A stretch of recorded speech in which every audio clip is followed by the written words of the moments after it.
Hello, welcome to this little oracle video with me, Bella. Today I'm doing a pick a Greek goddess video, answering the question, where does your power lie? So I'm here today. I have 4 different piles, 4 different goddesses, and I've included some crystals and different decks to help you decide. I'm also here with this slushy adult beverage that I made for myself, and it's pretty good if I don't say so myself.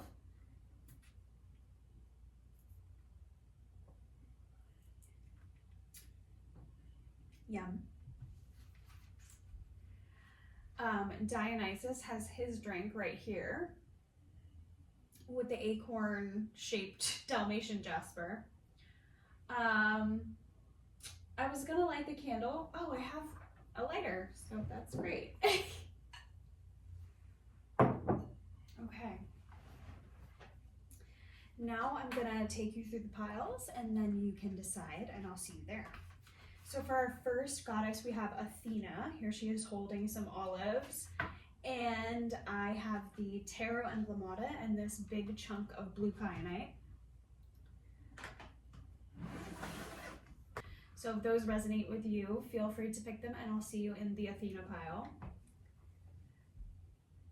This is the Ethereal Visions Luna deck, which has been syncretized with my Ethereal Visions Oracle deck. So lucky you if you picked this one. So that's for pile 2, the goddess Thalassa. Okay, then for pile 3, Eos, who is speaking, we have this citrine crystal and the Aquarian tarot.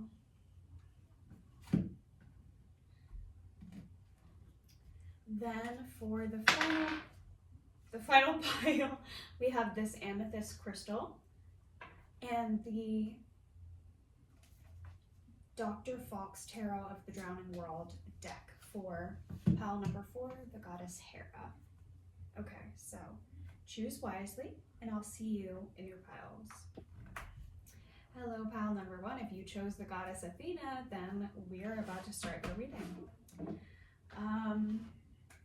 I think to get started, I'm just gonna read the first couple paragraphs of Athena's Wikipedia page.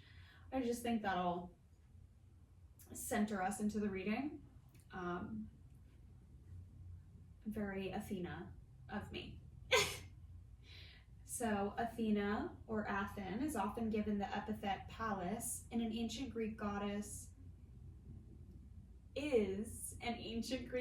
associated with wisdom, warfare, and handicraft, who was later syncretized with the Roman goddess Minerva.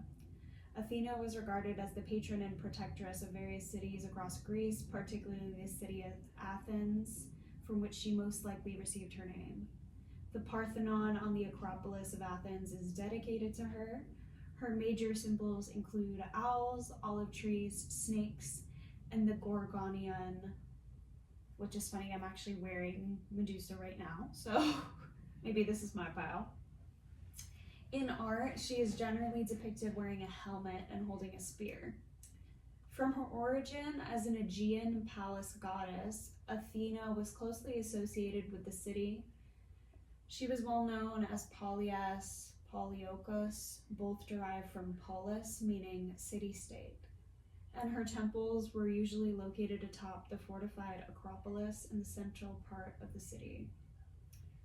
The Parthenon is dedicated to her, along with numerous other temples and monuments. As the patron of craft and weaving, Athena was known as Argane. I'm not a classicist, guys. She was also a warrior goddess and believed to lead soldiers into battle as Athena Promachos. Her main festival in Athens was Panathenaia, which was celebrated during the month of Hecatomban in midsummer, so that just happened, and was the most important festival on the Athenian calendar.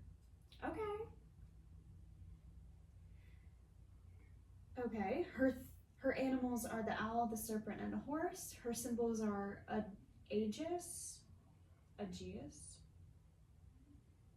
helmet, spear, armor, gorgonion, chariot, and the distaff, and her tree is the olive. Her parents are Zeus alone, or Zeus and Metis. I've always heard the Zeus alone story. In Greek mythology, Athena was believed to have born from the forehead of her father, Zeus. In almost all versions of the story, Athena has no mother and is born from Zeus's forehead by parthenogenesis. In a few others, such as Hesiod's Theogony, Zeus swallows his consort Metis, who was pregnant with Athena.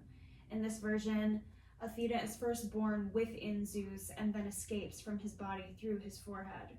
In the founding myth of Athens, Athena bested Poseidon in a competition over patronage of the city by creating the first olive tree.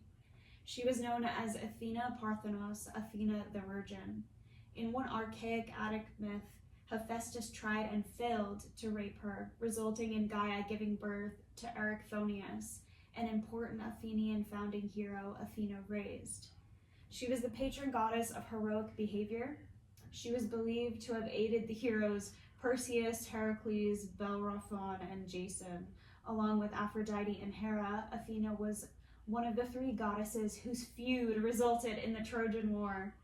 She plays an active role in the Iliad, in which she assists the Achaeans, and in the Odyssey, she's the tutelary deity to Odysseus.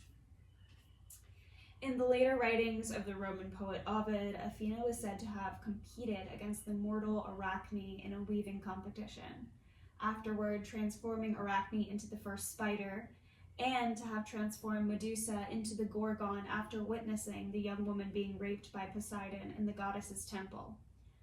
Ovid also says that Athena saved the mortal maid in Carone from the same god by transforming her into a crow. Since the Renaissance, Athena has become an international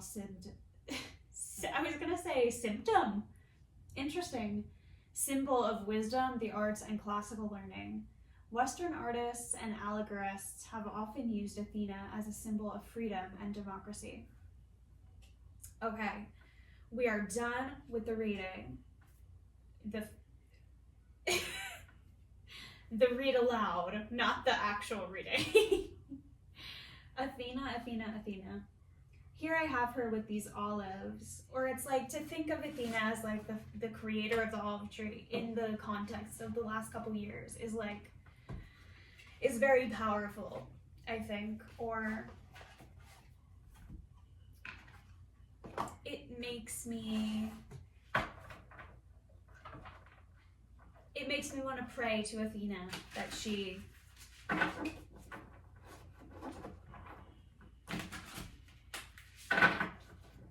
defend the Palestinian people and bring this genocide to an end.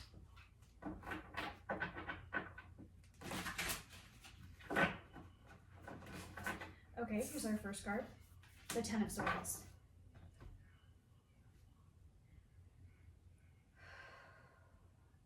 Where does your power lie? Okay.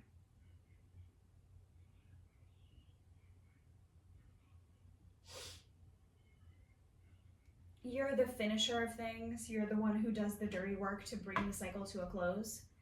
You're the one who doesn't allow everyone around them to continue the cycle.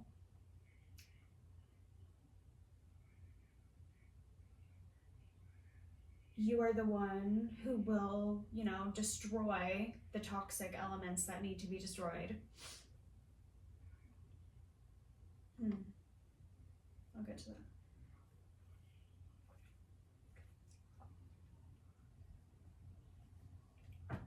Part of Athena's story is either her choice or her role or whatever it is, but she embodies this militaristic form of womanhood that Greek culture and our culture sort of invalidates as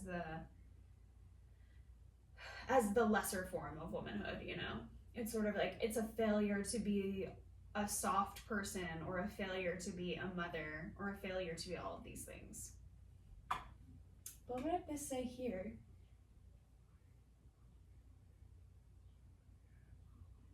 In one Attic myth, Hephaestus tried and failed to rape her, resulting in Gaia giving birth to Erichthonius, an important Athenian hero who Athena raised. It's quite interesting.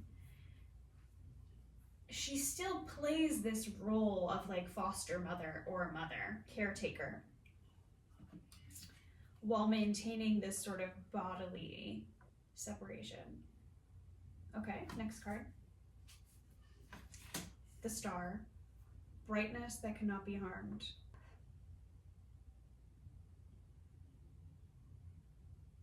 It's almost like it's okay to not want to do what everybody else is doing, or to want to do what everybody else is doing. It's okay actually to feel or to affirm your own power to yourself by sort of being picky or abstaining from certain things. The Star. It's okay to stand out, especially if you're in a dark place where if I blend in, I'm sort of giving in to what everybody else wants me to be. Ooh, the Ace of Pentacles. The Ace of Pentacles is telling me that you find power by investing in others. It says here that along with Aphrodite and Hera, Athena was one of the 3 goddesses whose feud resulted in the Trojan War. So in that story, there's sort of like several gods whose business, you know, trickles down and becomes a origin for this war story. Okay, last night I watched one of the early episodes of Succession season 3, and there's a joke that they do on one of the episodes where they bring this big toy Trojan horse up to Kendall, and Siobhan comes out of the elevator at the same time, sort of implying that she's the Trojan horse, or is she? And she says, look at this little boy who started this big war, and her like line read is so freaking serious. Like it's honestly ridiculous. It's amazing. Like it's so good. So what's this about the Trojan horse? Or yeah, it's sort of like you derive your power by being unexpected. You know, that was the point of the Trojan horse, right? Like they sent in the big horse, and it was full of guys to like take the city, and it was a strategic move to breach the city non-violently and then start attacking once you're in the center, you know?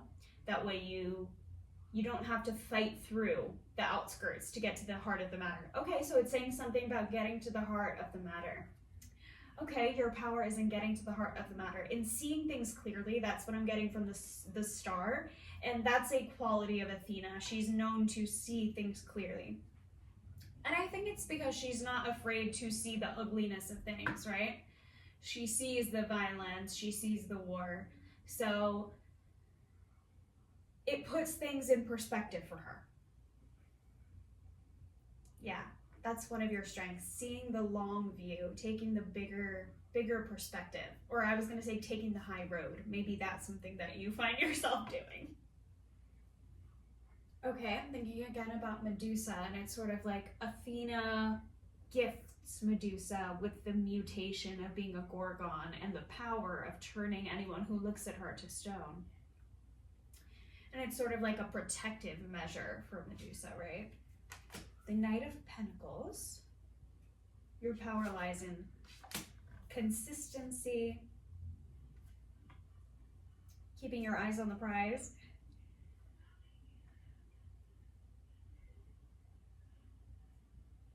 keeping things working in an orderly fashion. It lies in creating a safe space for others, the Four of Swords, so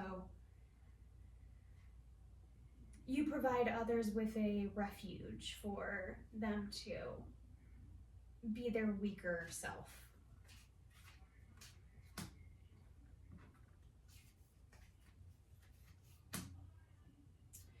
this is this card, wisdom is the guardian of all things, so this is very Athenian. It wants to be reversed though.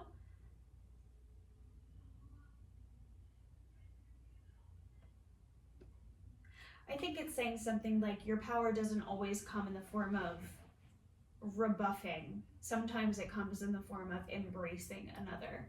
So it's telling you to keep that in mind. Okay. I think that this is actually a good amount of information. 7 of Pentacles. You are good at never giving up. You are good at remaining patient, consistent. You might overthink, but at the end of the day, you're going to show up. And that's what matters. And that's a powerful force. That's what Athena thinks, at least. Wisdom, the arts, and classical learning. So yeah, you might be interested in any one of those things. Or I mean, I guess wisdom and the arts and classical learning is a bit broad. Okay, so maybe it's saying you have a broad array of interests, and that, yeah, maybe you feel like maybe if you just went all in on one thing, like you would feel better. But the fact of the matter is that you have the consistency and the patience to stay committed to that many things, so why shouldn't you? The truth of the matter is, if you just did one thing, you would be bored and you would burn out. And you need all those other things to give you the creative outlet. Because it's like, once you turn a creative outlet into a job or something that really matters, it's like, it causes all this like tension and blockages. So you need another creative outlet to work through your feelings on that past one. And then it keeps going and going. Yeah. Wisdom, warfare, and handicraft. So she's going to her craft to sort of work through that stuff, you know? Maybe you're a crafter. That's where your talents lie. Okay, so we have the 2 of Pentacles. It says equal conjecture might confirm the strategy, but it's basically an Ace of Pentacles broken in half. And it's telling me that you're good at equity. You're good at delegation. You're good at doing your fair share and expecting others to do their fair share. You are good at seeing when a situation is unbalanced, when there needs to be change in a situation.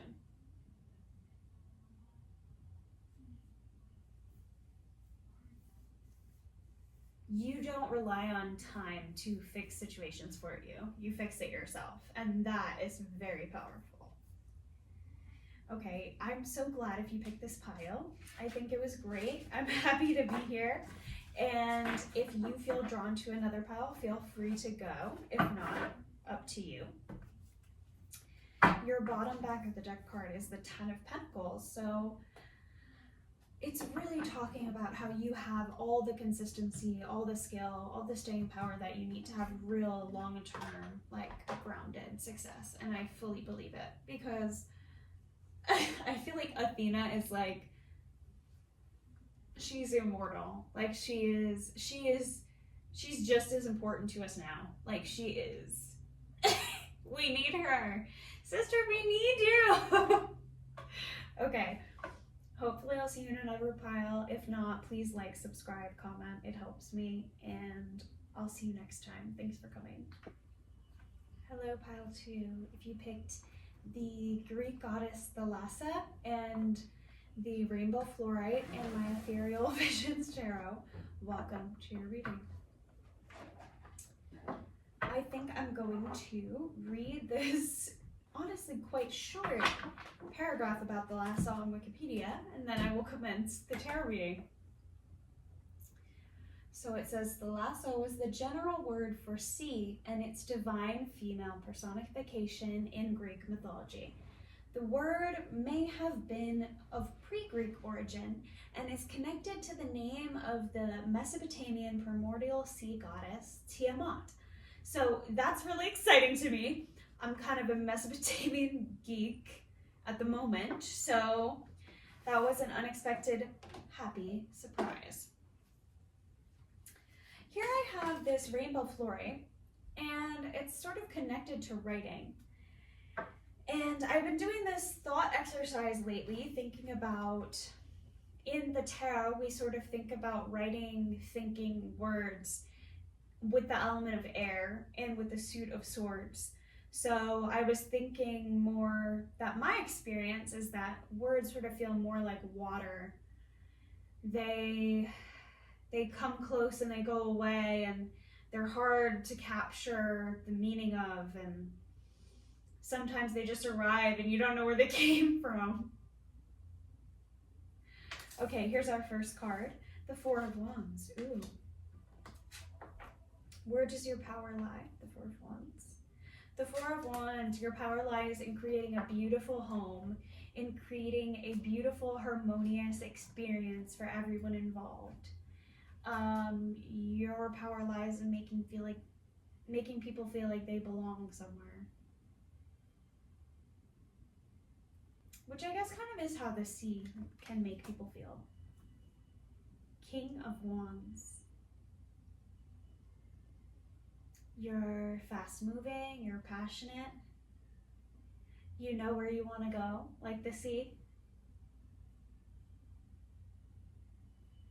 It's almost like you can see so far, right? Like the sea goes on and on and on and on, and it's all connected to itself. So I guess imagine that you had a little eyeball everywhere. Okay. Imagine if you had a little eyeball everywhere. I guess that's kind of like an octopus. The Ten of Swords. The previous pile got the Ten of Swords as well.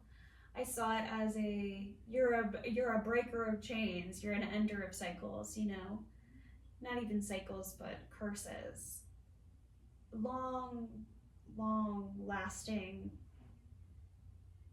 imprisonments. You have the power to break. But it's like, I guess that's true, right? Because if you were like in a prison along the sea, and for some reason you could live for hundreds of years, eventually the sea would break down the walls and you would be able to leave. Ooh, the Three of Cups. This is beautiful. This is like, your power lies in being so open and being so accepting and being so harmonious and loving. In understanding that everything in life has a deeper meaning and a deeper purpose, connected to individuals, you know, past lives prior, and their lives to come, you know? Instead of trying to lock up a sort of concept or create a rigidity, you just flow where you need to go. The Knight of Cups, and where you need to go is where your passion is, where your love is, where your emotion is. You're not getting bogged down by trying to do the right thing. Not that you're doing the wrong thing. It's just that you're too in touch with your emotions to try and please everyone all the time. You know that you're not pleased all the time, and it's not because of other people, it's just because that's life. That's life, baby. So you have to still do what you want, because it's worth it for those few moments that everything feels right.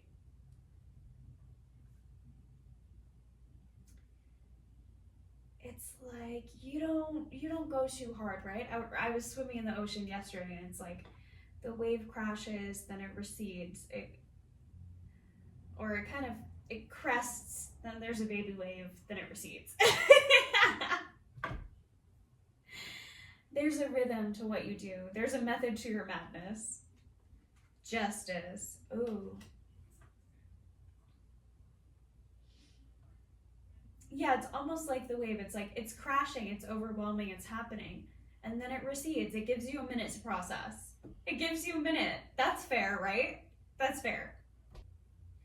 Okay, so I pulled the Justice card, and then I was inspired to open the book because The Wikipedia didn't really give me much, honestly. No disrespect to Wikipedia. I opened the book to a random page, and I think I'll probably just do like one short stanza because there's some long stuff here. And I remember earlier today I was getting encouraged to use this book, and I was nervous because I was like, the only thing that if I open in this book I'll have the slightest idea of what's going on is Oedipus Rex. And I did open to Oedipus Rex, and I still don't know what's going on. So I'm just gonna read one paragraph, and it kind of goes with what I was saying earlier about the ocean eroding the walls of a prison. It says, "Is the wretched man in any rest now from pain? ? He shouts for someone to open up the doors and show to all Cadmon's his father's slayer, his mother's. I should not speak the unholy word. He says he will hurl himself from the land no more, to dwell cursed in the house by his own curse. Yet he needs strength and someone who will guide him. His sickness is too great to bear. He will show it to you, for the fastenings of the door are opening up, and such a spectacle you will soon behold, as would make even one who abhors it take pity." Damn. Yeah, I guess Oedipus Rex did go through it. Like, that's kind of the point of the play.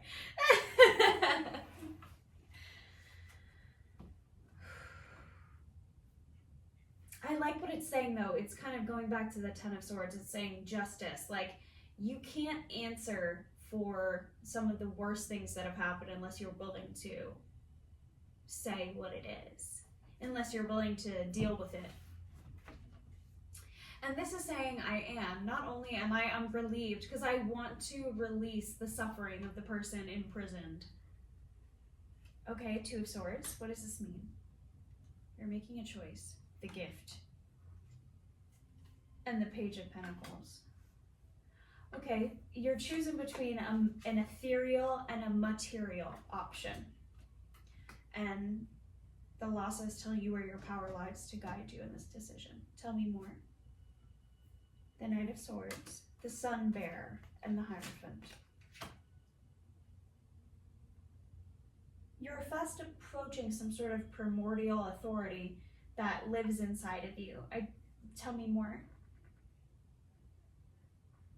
It's being a part of a couplet of some kind. And you'll be called to speak. Balance. The gift and balance. It's almost, and we have the justice. It's almost like you seeing the true aspects of a situation. And how that's your, supposedly it's a gift, but it feels like a burden.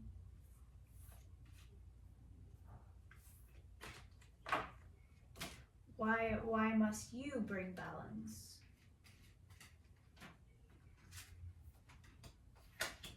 Why? Three of Wands and the Serpent. It's so you can move past a sort of like hunger that you can't quite get past. Maybe it's a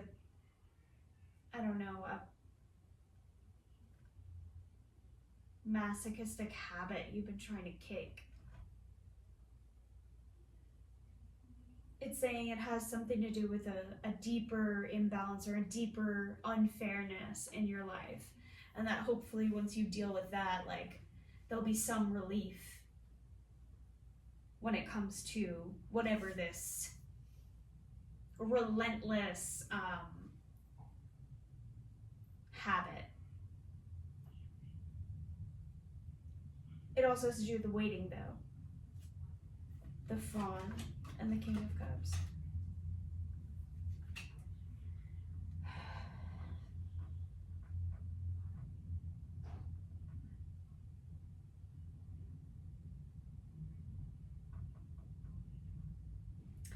It's like you want someone to confirm that you're emotionally innocent, but you're coming through as the Fawn, which is like so innocent of a creature that it blends in with the dappled light, you know, like there's nothing more innocent.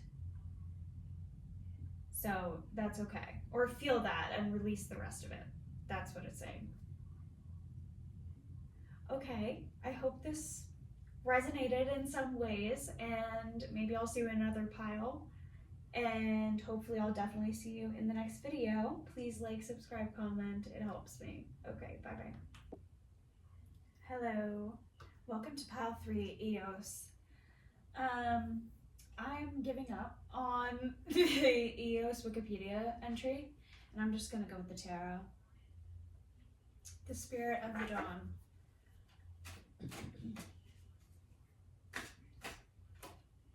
Five of Cups.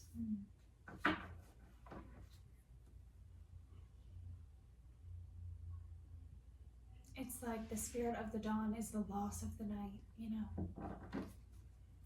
She understands that transformation comes with a cost. Here I'm using the Aquarian Tarot. It's almost like she has this star-like quality. She ushers in revolution.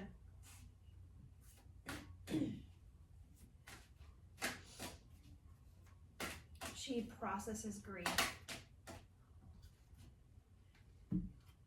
6 of Cups and the 3 of Cups.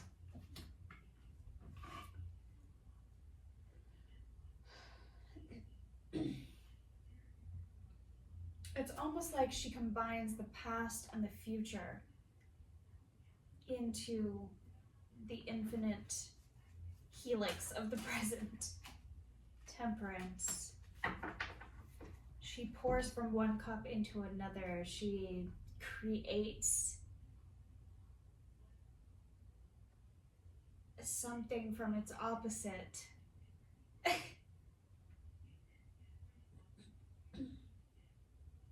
This Temperance card looks like she's covered in turkey feathers. Your power lies in your abundance, your nobility.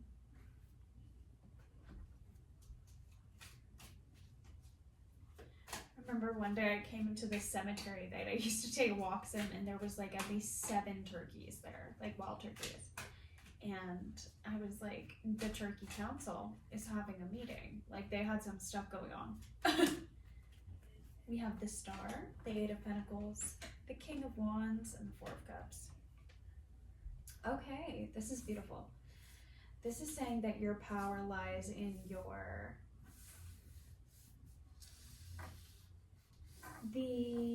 ability to illuminate the dark parts of yourself. Like the parts of yourself that a lot of other people won't see of themselves, you know, in their whole life. The Star. Or it's like your life hinges on you, right? Every morning, we're praying and hoping for the dawn to come, which is you. And actually, the Wikipedia did have one fun part.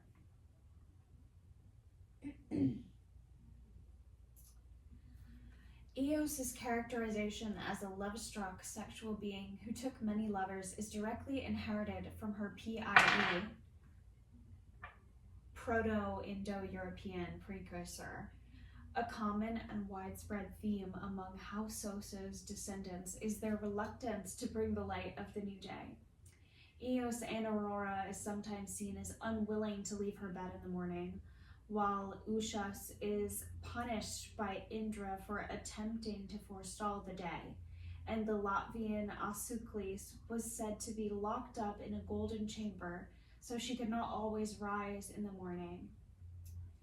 The Indo-European goddess of the dawn was often conflated and equated with Hera, the goddess of the day and daylight. Eos might have also played a role in Proto-Indo-European poetry. Interesting.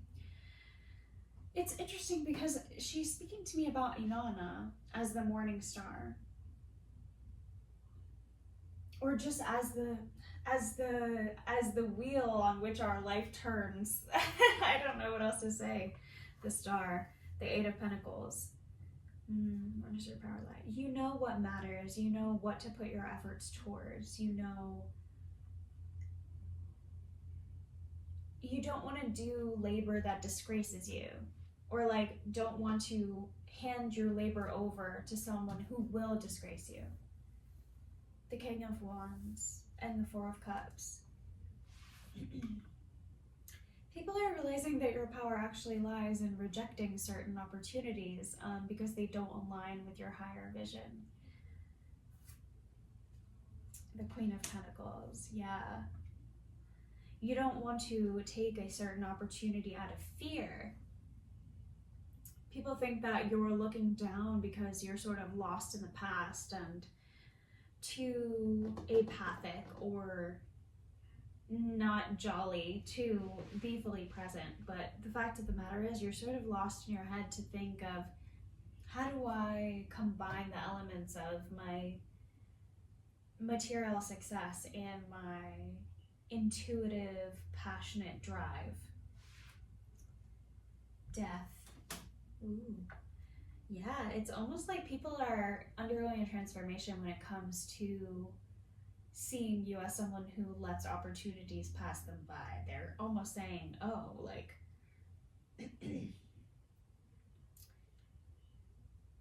if they would have taken that opportunity, they would have gotten stuck. And because they didn't, this entire situation has transformed.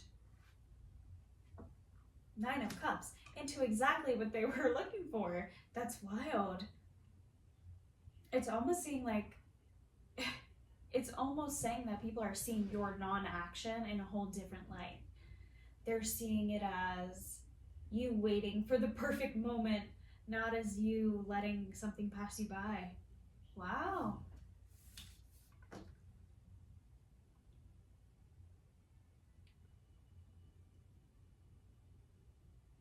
Yeah, maybe people thought that you weren't exploring something new, and that they could tell. I think you still were exploring new things, you just weren't necessarily sharing it with everybody. And they thought that you were in the Five of Cups, that you were grieving the cups that you didn't have because you were stuck in the past in a time that you had more cups. But in reality, you had only 3 cups and you were fine with that and you were having fun. You didn't want to be stuck in the past. You wanted to turn the past into something else.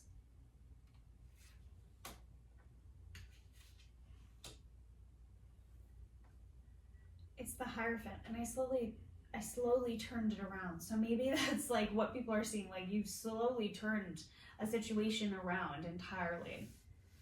To the point where you're now the one holding the keys. You're now the person with the authority. Quite intriguing.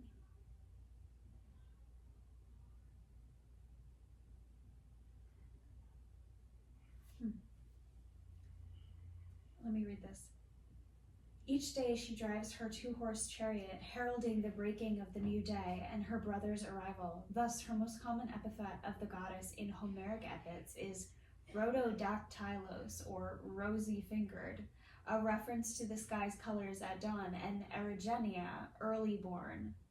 Although primarily associated with dawn and early morning, sometimes Eros would accompany Helios for the entire duration of his journey, and thus she would even seen during dusk.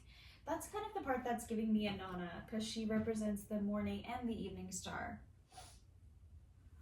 She represents this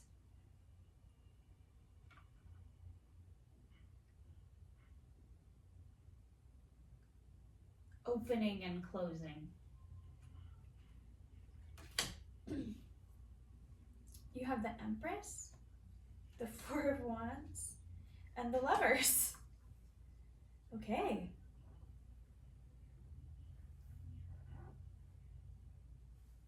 Yeah, it's almost saying like your power lies in being queen, your power lies in being in love, being adored, having a happy home, being the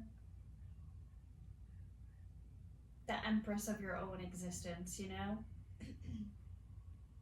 Or seeing existence itself as the empress.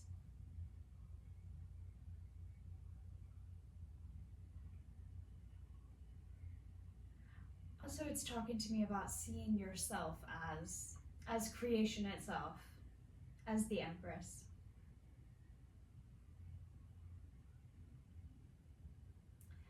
Okay, I believe this is it from you, my pile number 3s. Focus on your well-being. Know that you are the star, you're a hard worker, and that existence is waiting to give you everything that you love. It's only a matter of time. Okay, see you soon. Please like, comment, subscribe, pick another pile, whatever your heart desires. Love you. Okay, my final pile for those who chose Hera. Welcome to your reading. We have this little baby amethyst and this beautiful tarot deck here.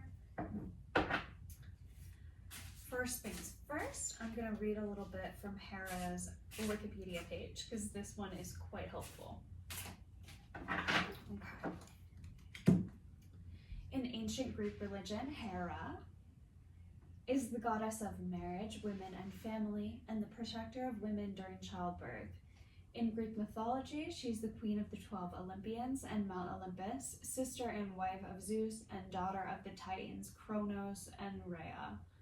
One of her defining characteristics in myth is her jealous and vengeful nature in dealing with any who offended her, especially Zeus's numerous adulterous lovers and illegitimate offspring.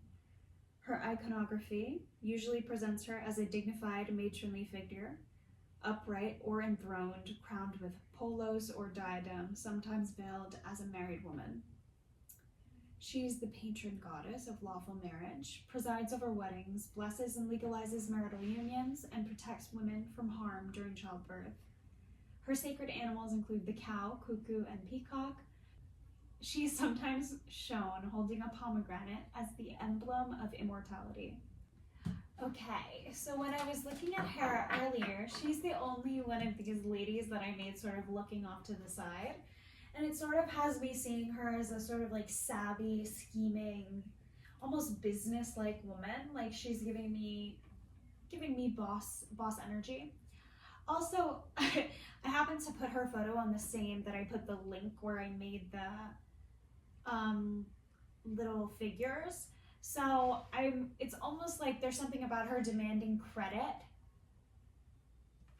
5 of Wands. The Hanged Man, and the King of Cups. Okay.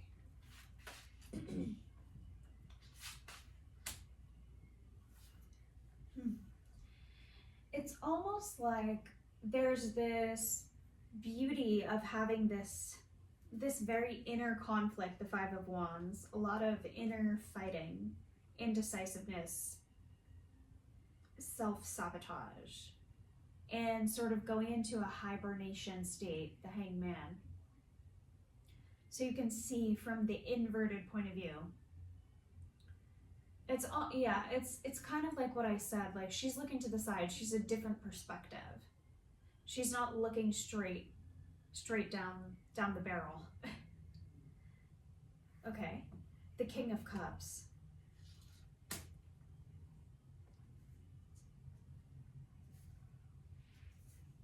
It's almost like Hera is Zeus's wife, right? And it's like he's the most powerful being, so to speak. And she's like, yeah, and if I don't want him to be happy, he's not. So I guess I'm the most powerful being. Man, it's almost like she demands that we see her power for what it is.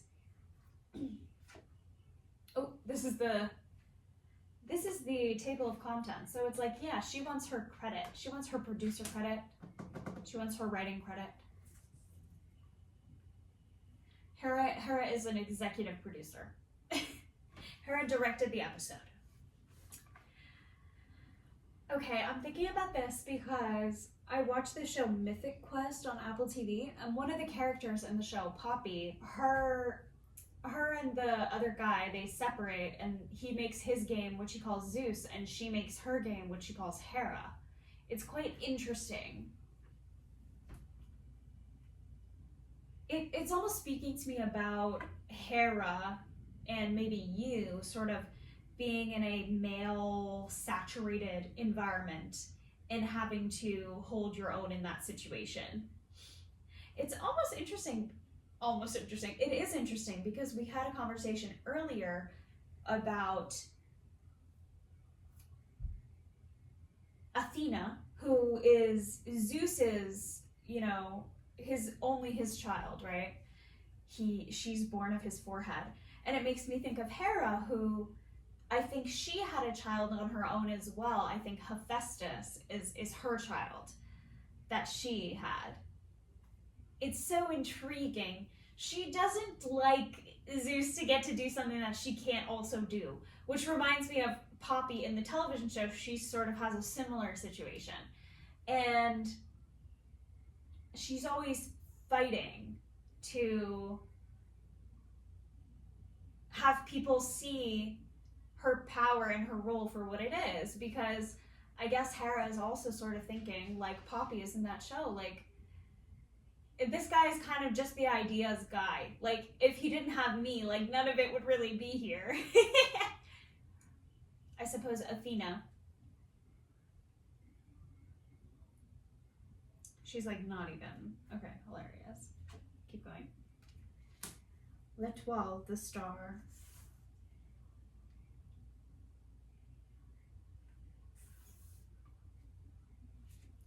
The star. And the Seven of Wands. It's talking to me about singularity. It's talking to me about divinity. It's talking to me about... Yeah, I mean, she's the queen of heaven, right? She's the queen of heaven. That's pretty intense.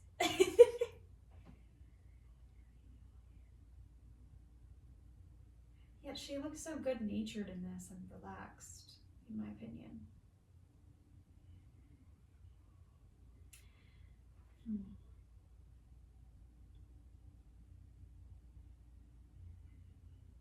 It's like, I feel like we still see Hera as sort of having something to prove. And it's like, well, even if she wasn't Hera, like, she would still have something to prove. She would have more to prove. Like, she's as high as it could get, and yet she still is having to prove something. The star, she's shining in the darkness, you know? She has a shield of divinity around her. She's vulnerable. We might not think so, but the Pope, the Hierophant.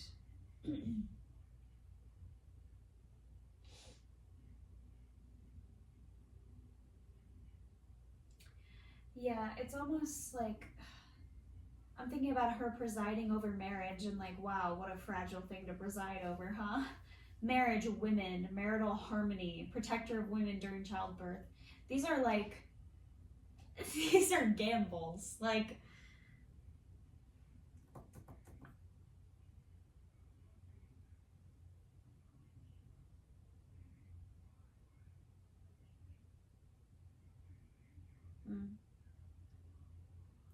it's like she's already cut off at the knees, right? If she's ruling over childbirth, like.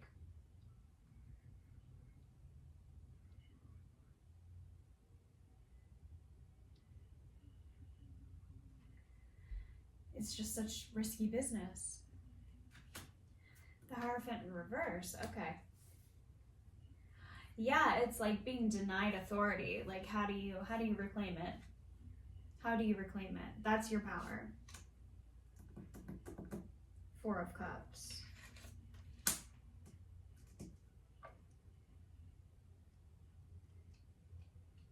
You allow yourself to experience the rejection of the greater group as sacred, sparing. King of Swords.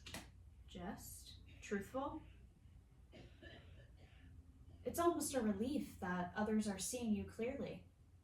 You don't necessarily want to be one with them.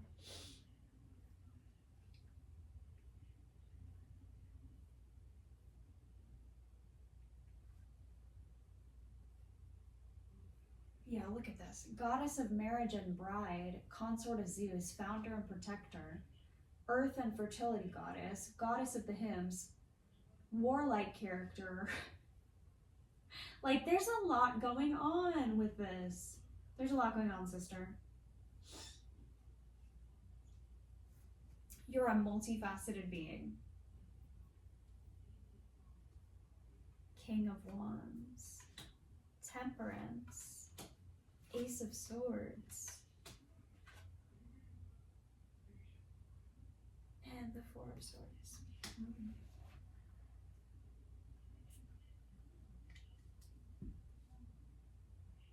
Yeah, it's like you are taking a lot of rage, resentment, passion, a lot of fiery feelings that are hard to deal with, hard to keep in, and you're putting them through like the alchemical like neutralizer or like tester, the temperance. Like, you're melting them down, pouring them into a different mold, cooling them down. Like,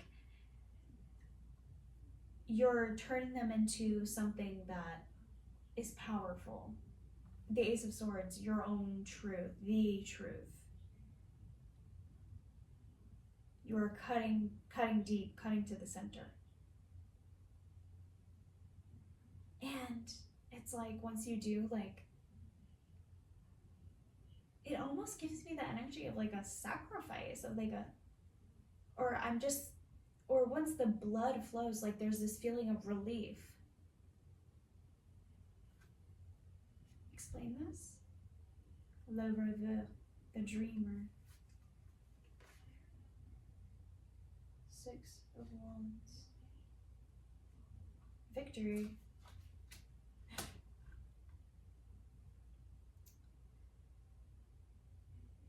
I think it's saying you need to create something of yourself, because I talked about Hephaestus, right? Well, this is telling me that your dream will emerge victorious, and you as the dreamer will emerge victorious.